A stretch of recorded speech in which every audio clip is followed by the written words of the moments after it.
విద్యా వ్యవస్థలో బకాయిలపై విపక్ష సభ్యుల వ్యాఖ్యలకు మంత్రి లోకేష్ కౌంటర్ ఇచ్చారు. పెండింగ్ లేకుండా బకాయిలని త్వరలో చెల్లిస్తామని ప్రభుత్వం వాస్తవాలు చెబుతుంటే విపక్షం ఓర్చుకోలేకపోతున్నట్టు లోకేష్ మండిపడ్డారు.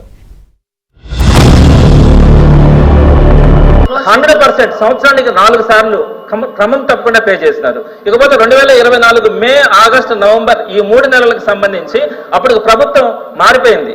అంటే ఎలక్షన్ కోడ్ రావడం కానీ ప్రభుత్వం మారింది. ఆ 3 బకాయిలు ఉన్నాయి. ఈ సంవత్సరం సంబంధించి 4 క్వార్టర్స్ ఇవ్వాల్సి ఉంటే అందులో 1 క్వార్టర్ మాత్రమే ఈ ప్రభుత్వం కూడా ఇచ్చింది. అంటే లాస్ట్ గవర్నమెంటే కనుక కంటిన్యూ అయ్యి ఉంటే 2024 మేలో 1, ఆగస్టులో 1, నవంబర్లో 1 ఆ 3 క్వార్టర్స్ పే చేసేసి ఉండేవాళ్ళు. ఆ 3 క్వార్టర్స్ పోయింది. ఈ సంవత్సరంకి వచ్చేటప్పటికి 1 క్వార్టర్ పే చేయడం వల్ల టోటల్ గా ఇప్పుడు 6 క్వార్టర్స్ పెండింగ్ పడి విద్యా సంవత్సరం ఎప్పుడు కూడా, అంటే అంతకుముందు ప్రభుత్వాలు కానీ ఈ ప్రభుత్వం ఎప్పుడు కూడా ఇంత పెండింగ్ అన్నది లేదు. మంత్రి గారి వాస్తవాలు చెప్తుంటే దాన్ని కూడా మీరు ఓర్చుకోలేకపోతే కరెక్ట్ కాదా? 4,200 కోట్లు మీరు బకాయిలు పెట్టారు, అవునా కాదా చెప్పండి. ఓకే, వివరాలు ఇప్పుడు పంపిస్తున్నా. School fee reimbursement, PG fee reimbursement అన్ని వివరాలు ఇక్కడ ఉన్నాయి. 4,200 కోట్ల బకాయిలు పెట్టారు మీరు.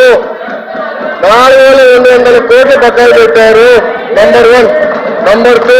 నంబర్ 2 2019లో ఆనాటి ప్రభుత్వం ఏదైతే బకాయిలు పెట్టారో మీరు ఎప్పుడు చెల్లించారని 16 నెలల తర్వాత చెల్లించారు. 16 నెలలు వినండి, 16 నెలలు. ప్రభుత్వం వచ్చి 10 నెలలు అయింది. చెల్లిస్తాను నేను చెప్పా. హౌస్ సాక్షిగా నేను హామీ ఇచ్చా. చర్చలు మీరు లేకపోతే ఏం చేయాలి స్వామి? మీరు బైకాట్ చేస్తూ పోతే మమ్మల్ని ఏం చేయమంటారు? మీరు అడిగారు. విచిత్రం ఏంటంటే ఎడ్యుకేషన్ పైన చర్చకి మీరు అడిగారు. ఆ రోజు బీఎస్సీలో మీరు అడిగారు, మేము ఒప్పుకున్నాము. చర్చకు మేము సిద్ధానం. 3-4 గంటలు చర్చ జరిగితే మీరు లేకపోతే ఎట్లా? వాస్తవాలు